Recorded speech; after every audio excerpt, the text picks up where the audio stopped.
So daghan kay na curious, no, because Inday Sara actually after gi-share ni Inday Sara unsay what's the reason and what's the story behind her scar sa iyahang neck. So there was a specific term na it's currently like trending. It's called the Order of Romanov. Okay? So para ma-connect na to si Inday Sara sa Order of Romanov and what actually happened as to why na ay word na Romanov. So Inday Sara was actually she's a very powerful figure, a very powerful opposition with a very undisputable reputation when it comes to good governance, very opposite sa bangag nga administration karon. So as naturally it's only natural na makita siya as the number one enemy sa mga Marcoses because she's everything that they are not. That's the real situation. So Inday Sara di ay naana day siya mga threat. Right? Nana siya mga death threat not only for her but for her entire family. So na ay mga tao daw na nag-observe kung asa sila nagpuyo, asa sila ga-rent, asa eskwela ang mga bata, like studying their behavior. And there was like a certain people na close kay Sara who are also concerned sa iyang well-being na naghatag og tip niya to be careful because the Order of Romanov was already given. So meaning there was already an assassination plot not only to kill her but to kill her entire family including her children. Diba? Inana ka alarming. Murag nasa salida, okay? Inana ka salbahe sa ato ang current administration. I think atong current government, which is actually dili na siya kahibong because this kind of thinking is only a logical thinking of drug addicts, right? And we all know Marcos is a drug addict. If not, subject yourself to hair follicle test now. Okay? So, kanang scar ni Inday Sara, it was a failed assassination attempt before her birthday. Now, this is very alarming, okay? Because after siyang interview, si Marcos, he came up with his interview, nadaghan kig mga haharyak that they have to take down the post, the original post. Nagpa-feeling victim siya without even acknowledging na okay, instead of saying na okay, wala man minaghatag ng order, wala, dili angay mabalaka si Sara because that thing is non-existent. Wala. Instead, they released a statement acting as if they were a victim without even understanding the thought of her statement na if I get killed, that whoever is that person that is part of the personal security team of Sara, to also make sure that Marcos, Lisa, and Romualdez gets killed too. If she get killed. Let me just put an emphasis to that. If she get killed.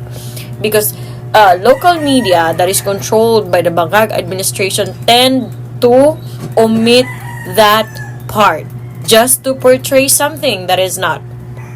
Okay?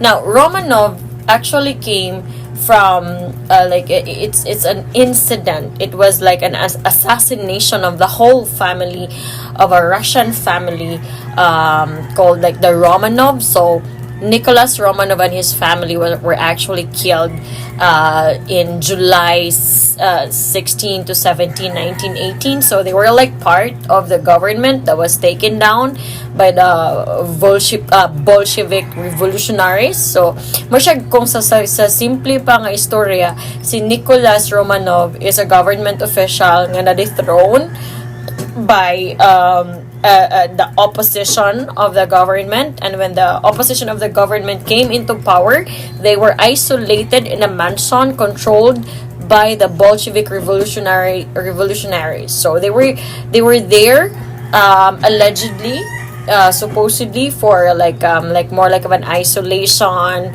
And there were like demands na i-trial si Nicholas Romanov, because of course they were like the previous government that got overthrown by the opposition. So it's kind of normal for those things to happen, actually. But the eerie thing was that the Bolshevik revolutionaries actually ordered to kill the entire family of Nicholas Romanov, including the children. So I remember reading a book when I was younger. It's not it's actually a novel. It's called Anastasia Syndrome, but it was inspired from the Romanov family assassination. So they were actually headed to the basement, and they were all killed there. So gi-trick sila na moadto sa basement para kuno for protection or to hide from the enemies.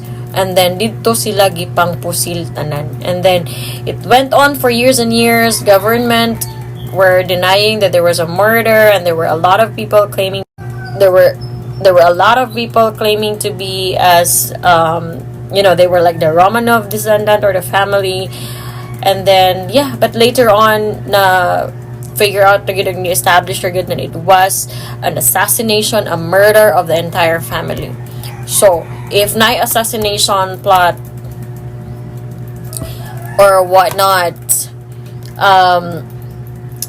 when you say Romanov order, it means an order to assassinate the entire family. Now, one thing, okay?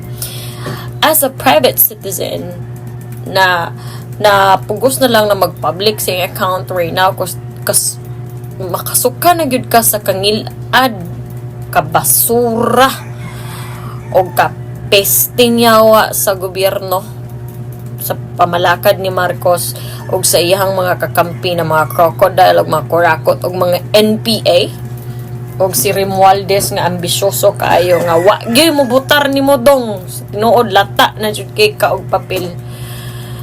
If something will happen to Sara Duterte, I'm telling you, you are digging your own grave, because even ordinary citizen is gonna go out to get you.